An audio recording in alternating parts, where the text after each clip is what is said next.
guys, so on this episode, we were talking about body issues and body shaming in particular. If that makes you uncomfortable, it's okay if you skip this one out, but we love you regardless. Today we're going to be talking about being shamed at Thanksgiving dinner, the nostalgia of Inglés sin Barreras, and Miss Universe controversy. Yeah, what happened? Was she fighting? Who's she fighting with? Who's fighting with her? Miss Universe? The aliens? All of the above. Welcome to another episode of On the PL. I'm Carolina. And I'm Alex. And today we have, like Alex loves to say, a juicy episode for you guys. It's post-Thanksgiving. Yes. We had fabulous meals, hopefully. Did you have a fabulous meal? Absolutely. I became the adult and I made the turkey. Yeah, insert photo here. It was phenomenal, fabulous, and I feel like my mom is no longer needed. She can take a back seat and I can go and do the cooking and the cleaning. You cooked and cleaned this Thanksgiving? Yeah. I just showed up. Period. I brought my mom a cheesecake that she loves. My dad brought home the meal. My mom made some green beans and she made some ham. We're ham people. I love that. So it was really good. And we also ended the night with Domino's. Oh, period. Pizza? No. Which is funny because I remember a Thanksgiving like 14 years ago, we had Domino's for dinner. We were in Mexico, so that's why. That makes sense. I've always wanted to do like KFC or Popeyes for Thanksgiving. Yeah. But I haven't got my way yet. But maybe next year. Yeah, no, we played Domino's, like the Mexican Domino's.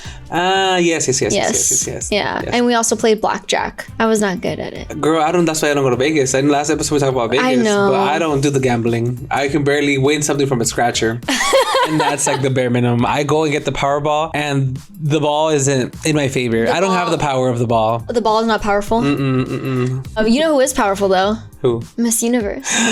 Dun, dun, dun. The queen. Dun, dun, Miss Mexico won. But before you get there. What? So I've always thought about this. Okay. Is Miss Universe also ruling over Mars, Jupiter? Like, what is her district? Where does she end? So I found out that there's another competition. Miss World? There's Miss World. And they do like more competitions past Miss World, I think. Miss Universe? No, Miss World and Miss Universe are two completely there's like the Miss Universe organization and there's the Miss World organization. Those are two different organizations. Two different competitions. But when do the aliens come in? When is Miss Saturn coming in? Yeah. When is Miss Mars coming in? Like, when does she get to participate? Why aren't we including Miss Uranus? How do you know she's already not competing? They probably do this like in Area 51. And how come they don't host this in a different planet? That's true. Why is it always here? Like, I think that's bogus. Do you think the moon landing was faked? Absolutely. Okay. I know because I was there. Oh, that's all I needed to hear. But yes. Imagine. No, but yeah, Miss Universe, there's a lot of controversy. How come we can't just have like a nice, fun, like Miss Mexico wins? Like it has to always end up in controversy. Do you know the controversy? About Miss Mexico? Miss Mexico winning? Okay, so all I know is that there was something that was happening with the head of Miss Universe. The Thai director. And then Miss Mexico got up. I don't know what was said. All I know is that the girls walked out. Yeah, he called her a dumbhead and said her question was stupid. And her director was probably stupid. So she was like, I don't deserve... What was it? What was the question? The question was like, why hasn't she been posting about Thailand since she got there? And she was like, oh, I don't know. I need to talk to my director. She was like, okay, well, your director's a dumbhead. You're a dumbhead. Like, that's a stupid question. And then she was like, I don't deserve to be treated this way. So she walked out and other contestants walked out with her, including the former Miss Universe winner, sorry. Okay, so... That's not even the first part of the scandal. The first part of the scandal is when she won her title in Mexico. There's a video, Miss Mexico is getting her crown, and you see the other contestants chanting, I think, Jalisco, Jalisco, because they wanted, I think, Miss Jalisco to win, and obviously she didn't win. So from the get, no one wanted her to be Miss Mexico, which is unfortunate. I don't know her personally, but I can't imagine. She's been getting death threats for winning Miss Universe. It's a competition. Death threats for winning Miss Universe? Yeah, and I don't even think she did anything bad. People are also claiming that her dad bought her title because her dad was an advisor for Pemex, which is like a Mexican like gas station. But he hasn't worked for the company since 2023. And also, I don't even know how that ties in. People are saying it's rigged because she's been going through so much controversy, so much scandal since her pageantry. Let the girl win. Let her have one thing, please. Just get Miss Universe onto a rocket. And that way she can represent The world. The world. Miss Space. And there was also an AI photo that was being spread of her with the pageant director. And they're like Millie Bobby Brown and what's his name? No, like they were kissing? Just like being very like touchy and holding. So it was like it was an AI photo. Okay. Of that someone made. They're like, see, like she's really close with the pageant director, and that's why she won Miss Universe. And she was like, girl, that's AI. Yeah. And doesn't AI scare you? Sorry, I think I'm gonna get scammed by it. If people are getting scammed by this photo. There's a video of this guy talking about how he got a call from his sister saying that she was in need and in trouble, but it ended up being an AI caller having, I guess they did voice recognition and it was as his sister and they were trying to scam him. And then he called his dad and was like, hey, is my sister there? And he's like, yeah, she's right here. It was like a scam the whole time. Now, here's where I become a cynic. Happens in Mexico all the time. Yeah. We're used to that. Yeah. So we know that. Extortion? That's not my name. I get calls from the Mexican jail. Oh, yeah. And I'm like, I don't know how you have my number. Yeah. But anyways, that's the trending thing for today. We're getting scammed by AI. Fatima Bosch Fernandez won Miss Universe. Fatima Bosch Fernandez? Fatima Bosch Fernandez. What is it with like Mexican excellence this year and last year where everybody's name is very foreign? Angelique Boyer? Oh yeah, well she's French. Well, yeah, oui. But Jacqueline the president. Oh, Claudia Scheinberg. I mean, there's a lot of Middle Eastern people that have migrated to Mexico, that have immigrated there. I know one of my mom's cousins, their dad is married to a guy from Lebanon who just like moved to Mexico. So there's a lot of like Lebanese people, a lot lot of like Peso Pluma. Peso Pluma His first name is Hassan. Yeah, there's a lot of Middle Eastern. Hassan Pluma. Hassan Pen. Hassan Feather.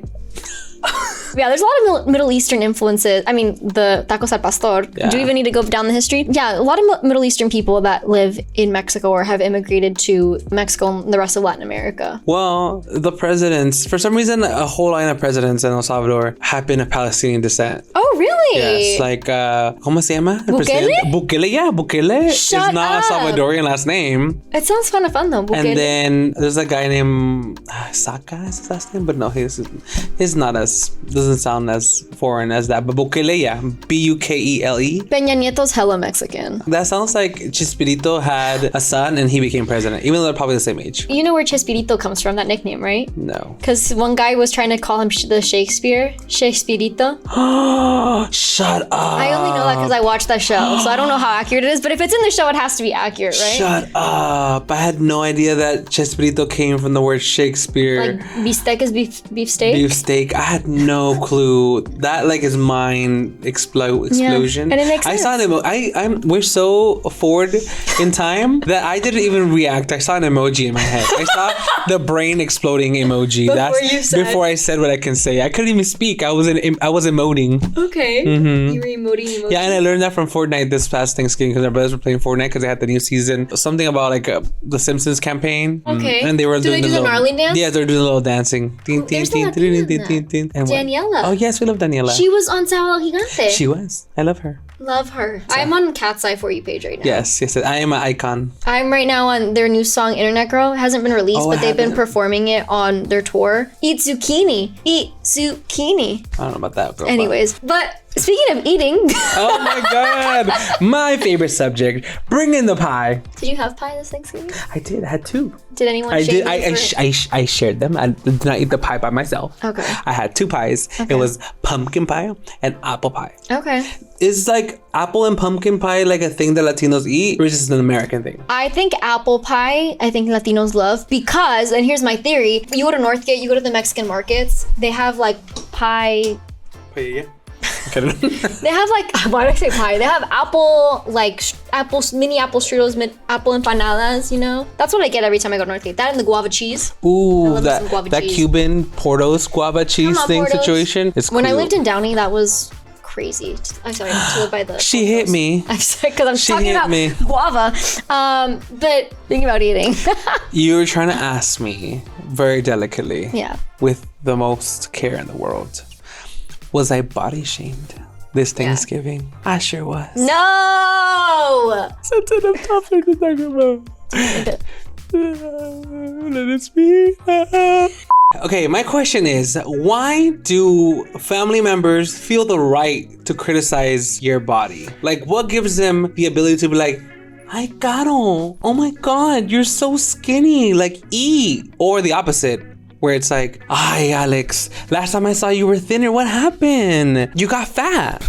Now, when people say, hey, you look like you've lost weight, how does that make you feel? Because when I hear people say that to other people, I get so uncomfortable. I go, you can't say that, don't say that. Yeah. But I think it's just because, like, I don't know, like, that's a weird question to ask, right? I think it depends, because I feel like if you gain weight and people tell you you've gained weight, of course you're like, oh shoot, I let myself go. But when it's the opposite and people are like, hey, like, you've lost weight, and you're like, thanks, oh my God, absolutely. But the biggest thing that I take away is like, damn, did I look that bad? Like, was I terrible? Answer is yes.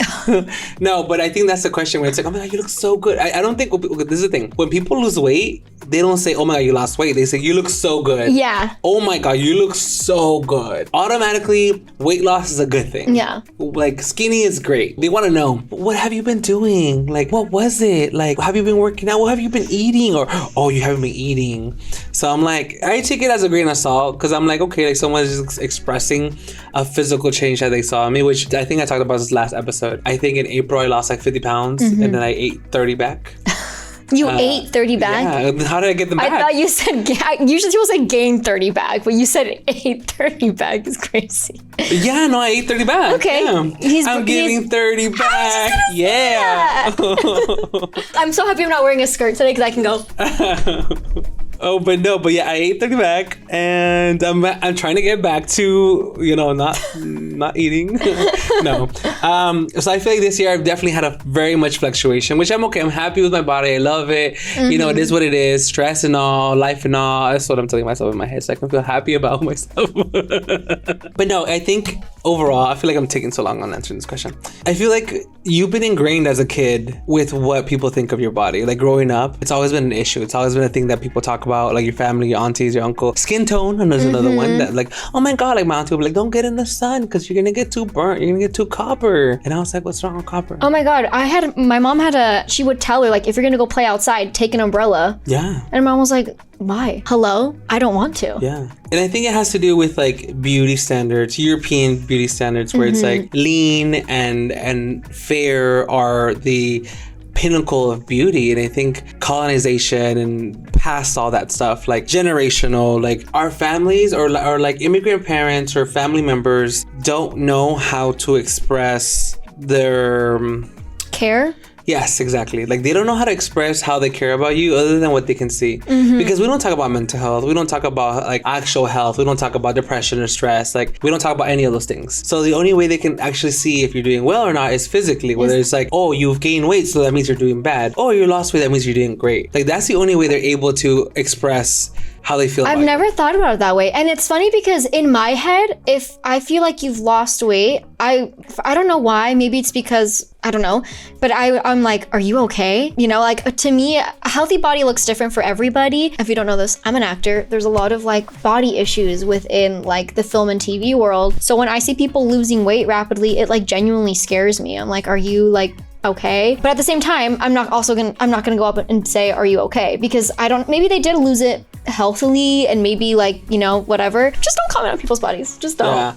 What do you think is appropriate? Like, or what's the appropriate way to like celebrate someone's weight loss or weight gain? Because like some people want to get chubby, like some people want to get fat in certain places. I don't know. I never bring it up. If you tell me, oh my God, I lost 30 pounds, can you believe it? I'd be like, oh my God, how do you feel about that? I'm not automatically gonna be like, oh my God, you look amazing, congratulations. Like, how do you feel about that? Is it good? Is it bad? I remember someone was like, I just want to bring up that I've noticed like a weight like loss. Was it Stevie? Was it Stevie? I think it was Stevie. Yeah. And he's like, maybe I can do the impression. No, I noticed that. I'm kidding. I love you. Only if you know, you know.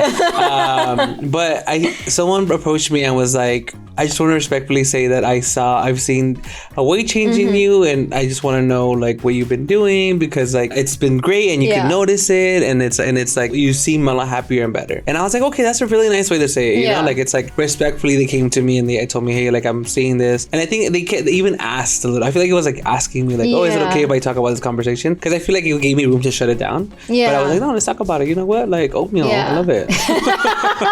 You also go to the gym before work. Absolutely, I have been doing that, but I haven't gone recently. But I was doing that. A lot. I think there's also a bigger conversation about this, about how, and you've kind of already touched on this, how like being bigger is seen as bad, when I don't necessarily think that should be the case. And that's like decades, centuries of, you know, ideas that have been passed down through colonization and everything like that. So that's its own separate thing. So I think that's also why I don't want to tell people like, oh my God, you look good, because I don't want people to assume that because they're big, they don't look good, you know? So that's where my head immediately goes. And I think overall, like I feel like we live in a place and time where the Latina body type is a desired body type, like where it's like, and that's where my body dysmorphia comes from. Like everybody wants to be like J-Lo and the OG booty queen. The OG booty queen. You've coined that term. We've talked about her many times. Selena.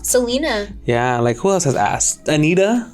Yeah, I think hers is fake though. Is it? Yeah, but a prime example of like making something and fitting that standard. I don't know if Karol G's booty is I will say Anita is someone who I've always appreciated, because she is so open about the surgeries that she's gotten. I think she even talked about how she saw everybody getting a nose job, and she showed up to work one day with like nose job bandages, and everyone was like, what are you doing? And she was like, oh, well, everyone gets a nose job, like why shouldn't I be open about it? And they're like, no, do not talk about your nose job. And she was like, no, I'm gonna talk about my nose job. And even one of her album covers was all of her quote unquote different faces, which I think is great, because honestly, like, you do you, boo. If you want to get work done, get work done. The only reason I don't have a petite BBL right now is because I cannot afford it. But when I win the lottery and you see me walking around like J-Lo, just know I made it. When you see some bubbles. A dump in the trunk. A dump. Is it trunk or truck? Dump in the truck? Dump in the trunk? Dump in the trunk. Cat in the hat? I'm just kidding. Dump in the trunk. Trunk? Trunk? Trunk. I would say trunk, because the back of the car. Okay, dump in the trunk. Yes, absolutely. My humps. How do you say that in Spanish? Don peto en la troqueta. No. Also, shout out to the OC Fair. I remember one time I was washing my hands in the bathroom, and I was 13, 14 years old. I remember I just won a stuffed Minions at one of the games, and this woman comes up to me. This is when thigh gaps were really big, and she was like, oh my God, if I had a thigh gap like yours, I would never be inside of my house. This was an older woman, by the way. Maybe not older. She was probably like late teens, early 20s. But, you know, when you're 13, everyone's old. I remember I was so uncomfortable. I was like, why are you staring at my thighs like that? Like, that's weird. Like, I feel like that's a specific place to look at. Like, you're looking at my thigh. And this isn't a woman that was like right behind me in the bathroom. Like, she came up to me to tell me. I was washing my hands in the bathroom. I feel like she like saw you on the stall. You think so? Yeah, well, oh my God, I keep on doing this. Like, I have the longest hair in my world. But yeah, like, it's like like, you shouldn't be talking. Like, I'm so careful with my little cousins. I never comment on their bodies. I never tell them if they, you know, I never tell them anything. I never say anything about like, oh, you look really skinny, or even gordita, which that's a huge topic in our culture too. I was always called gordita growing up, but I never took it as like fatty. I took it as like, oh, like sweetie pie. But I know some people they call them gordita literally because of like they are bigger. Yeah. So, but I don't even call like my little cousins that at all. I don't call them gordita at all, because I don't want that to be in the back of their heads. I'm very, very self-conscious. Even if I buy them makeup, I'm like, this isn't to change anything. Or if they see me putting on, I remember one time my little cousin was watching me put on makeup. She was like, why do you wear makeup? And I was like, oh, like it's to make, you know, my cheeks look a little pinker. It's to enhance what I already have, which is funny coming from me, because I've been wanting a nose job since I was 12 and I've never gotten one. I'm just airing out my trauma now. But I'm very cautious about how I speak to my little cousins, because I don't want them to think that they need to change anything to look a certain way or to fit a certain standard. It's interesting you say that, because like I realized this Thanksgiving, even though I try so hard not to do, it's still that trauma. I feel like in ways I do those things to my siblings where like I'll make fat jokes. Yeah. And I'm like, what the heck am I doing? Like, I'm doing the same thing they do to me unconsciously. Like, I think I was telling my brother something, and then he was talking about like a shirt, and I was like, because you can't fit it. And I was like, damn. And then she I was like, oh my God, did I just say that? But I was like, oh my God, like I'm over here like continuing the cycle of instilling insecurities in people. Because I do want to say, like, those are insecurities that people and family members instill in us. Yeah. They're projecting their own insecurities on us. And a lot of the time it's them projecting what they grew up with, right? Like what they thought, whatever they felt. And then you get that and you pass it along to your kids. Like, I think it's very interesting to see like what our parents thought what beauty was or what was good, and they try to change you on that. Yeah. And I feel like with me, like my mom was never one to like talk about my body or anything like that. It just, I think her frustration was when we went to the store, because I've always kind of been like punchadito, like I feel like I was, oh, you know what happened? This is my theory. I was skinny until I was 5, and then they're like, oh my God, he's too skinny. And then they did you know what, empacho, like those like massages that they do. Oh, like a lymphatic drainage massage? I guess that's what it is at Mexican 5 years terms. old? Yeah, I was getting work done. And they started giving me like these like vitamins, because like, oh, he's too skinny, he's not eating, he's not eating, so like, oh my God, it's funny. They're like, he's not eating, so está empachado. And so they gave me vitamins, and then that, ever since then, they were giving me vitamins, I started gaining weight. And then after that, I was like, y'all plump me up. Yeah. Because y'all thought I was malnourished because I didn't want to eat. Yeah. Either you're not eating and you're, oh my God, you're sick. Or you're eating too much and then, oh my God, you're sick. So I'm like, when are you healthy? Yeah. We don't know what healthy is. Oh, you know what's funny? I think there's also the thing about like, you have to finish all your food on the plate. I don't really remember my mom ever telling me like, finish everything off your plate. My aunts and everybody else in my life, yes. My parents, not necessarily. If I was full, I was full. But you know what I've noticed is my friends have been recently telling me like, you didn't finish your food. This is my 27-year-old friends, by the way. And I'm like, why does it matter? Like, and this is where the Ozempic allegations came from. Oh my God, the Ozempic allegations. Yes. This woman? That's probably. Does she need Ozempic? Yes. And I got. I'm just kidding. No, and my friends have been the ones that have been like, you didn't finish everything on your plate, and I think that's from their parents telling them that.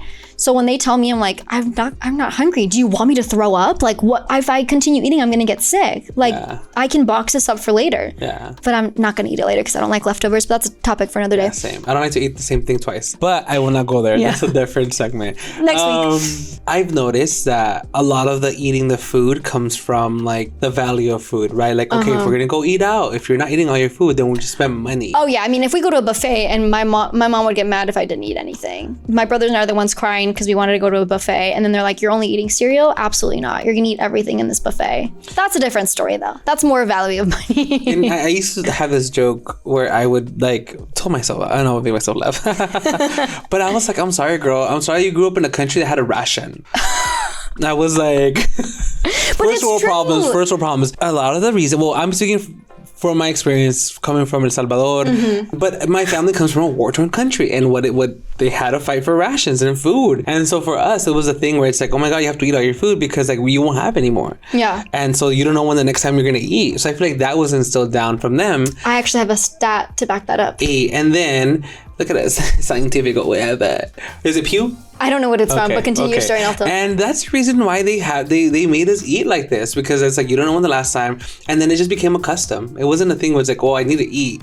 Oh, he's not eating. Are you in love? Have you heard that before? What? You haven't heard that before? I would think that if you are in love, you would be eating, because isn't that the thing, like love gains, love fat, love something? Oh yes, but that's when you're in a relationship where you're eating together. Okay, yes. But basically, there's a thing where it's like, okay, like, oh, estás enamorado, so you're not eating because you want to be skinny. What? I don't know. Absolutely not. But my stat for you is there has been studies proven that trauma stays in your DNA. That's why people from certain backgrounds, for example, Irish people, they have the potato famine in their DNA. So they tend to, their metabolism is not as quick because their genetic trauma tells them, hey, remember when the British like took away all of our food and we were not eating? Eat as much as you can and we're gonna store it all as much as we can. So there have been studies that, you know, traumatic stuff in people's lineage gets stored in your DNA. That's crazy. Yeah. That's insane, because I've always known that's like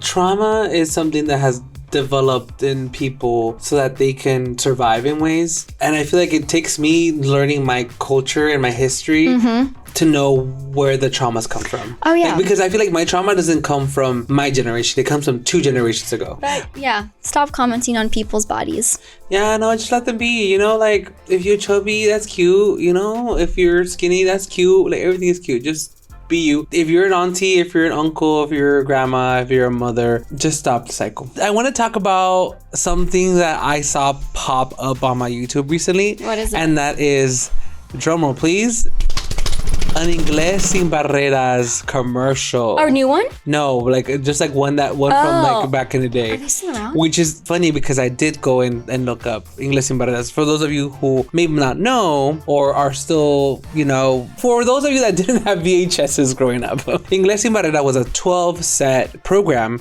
that allowed Spanish speakers to learn English without barriers. Sin barreras. No, but it was basically put a VHS cassette, and it was a fun interactive way of learning Spanish. And they would do skits and situations where you would learn English using the phrases that they would provide for you. It was like one of the first, like, or the biggest, like, Spanish to English program that existed, and it was aimed to provide for people who did not have the time to learn and go to school or go to seek some education, to be able to provide them the time and the space to be able to learn the language. Yeah. Iconic. It was something that everybody had. If you entered someone's home and you saw the collection of Inglés sin Barreras, you were like, oh my God. Él sí habla inglés. You speak the English. I love the jingle. Inglés sin barreras. I remember the number 1-800-777-7777. 1-800-777-7777. And there's like a whole bunch of like commercials where there's one I specifically, which we'll put, where it's this guy and he is basically the teppanyaki. Is that? Yes, the teppanyaki, yes. He's like a chef, and he's asked someone in English what they want, right? And he's like basically, oh my God, like with Inglés sin Barreras, because of it, I learned how to speak English and now I have this cool job. And he's like, it's really, really, really funny. I think there was like videos of Sergio Goyri. Do you remember him? I think so. He's a telenovela actor. Yeah. Either Sergio Goyri or Juan Sebastian. I would always get them confused. Jesus Juan Sebastian? Juan Sebastian. And basically they're not around anymore. I don't think they are. And it's funny because The Office, it was on Wilshire. Yes, I know where Yes, The Office on Wilshire. They did switch over to DVDs. They were selling a DVD player. Okay. They were selling like a whole laptop if you wanted to listen. I remember when they would sell the laptops. And I'm like, you're going to buy a whole laptop from them to play your CD in or actually do the virtual stuff? They got to the point where they were doing like virtual classes. And I think that they ended because then you had like Duolingo and like Rosetta Stone. I was going to say, Rosetta Stone is not... Because I also remember seeing Rosetta Stone commercials. Yeah. But that was more particular for like any language. Yeah. Do you remember seeing it? Did your parents have it? Inglés sin Barreras. I do remember seeing it. I don't think my parents had one. I think one of my mom's uncles had one because I remember walking in and seeing, like you said, seeing the Inglés sin Barreras and be like, oh my God, it's from the commercial. That's funny because I remember seeing it at my auntie's house. Oh, it was my auntie and my uncle. It was before they got together. It was my auntie and her man's. And when they got together, they both brought in a set of Inglés sin Barreras. So there was like a whole 12 and set. That's true love. But it's funny because I feel like people would buy Inglés sin Barreras and they wouldn't use it. Yeah, it's like, just it was decor. just there. And I feel like what is distinct about Inglés sin Barreras is that the artwork was like a city at night. Yeah, right? Like it was like buildings. To me, it also kind of looked like the Yellow Pages. A skyline of like a city, a moon. The thing was blue. Yeah, I thought it was really cool. But I feel like at the time it felt like, oh my God, if you had Inglés sin Barreras, oh shit, like it was not cheap. No, it was I don't expensive. think it was cheap. Okay, so according to the internets, $24, $150. girl, we're talking about $3,000. $3,000? Yes, the cost of an Inglés sin Barreras varies significantly, with original direct sales costing up to $3,000. However, used sets can often be found on sites like eBay for much less, ranging from $100 to $250. So there are Inglés sin Barreras on eBay for $500 to $140. $3,000 is crazy. Yes. Wait, Etsy for $80? And it says VHS DVD sets can range from $80 to $250. They would give you... That's the whole set? Original sold directly to consumers. A full program could cost as much as $3,000 and was often financed with a 21% interest rate. So because that was the whole thing. Like you would have to pay... I remember people would have to pay installments. And that's how they got you. Like you were paying for these... Well, that's why they're out of business, because Duolingo's free. When I was a kid, like I remember being like, what the heck is this? Like what is it? I remember putting in the cassette and the VHS... And then I remember turning on and the screen was blue, and they would give you like the words, like, oh, how do you say this in this phrase in English? And then they would cut to the scene of the person actually doing the phrase. Was there a restaurant one? I'm sure. I feel like I remember seeing either a restaurant commercial or a restaurant clip of like how do you order stuff in English? Yeah. I'm interested to see and hear, and if you had this experience, please share with us, of someone who actually learned fluent English using Inglés en Barreras. Yes, I would also be very interested to know what that experience was like, and if they felt comfortable speaking. Because it's one thing to like learn and like understand the words, but to go out and like use it in every day, that's different. Yeah, and I feel like, can you really learn from a VHS? I mean, I'm sure some people that's very easy. I'm a visual learner, so I feel like that would have been very helpful for me if I needed it. But for some people, you know, I feel like it just depends on what the type of learner you are. That brought back so many memories. Like I remember like being a kid and being like, oh my God, and they're huge. Yeah, they're thick. They weren't like just a VHS cassette. It was like a whole package. It was like a box. Yeah, it was like their PR package. Yeah. The OG PR that you paid $3,000 for. Yeah, the good old days. But yeah, no, I love Inglés en Barreras. If you're out there and you're still working, hit us up. Yeah, sponsor us. Sponsor us. They need it.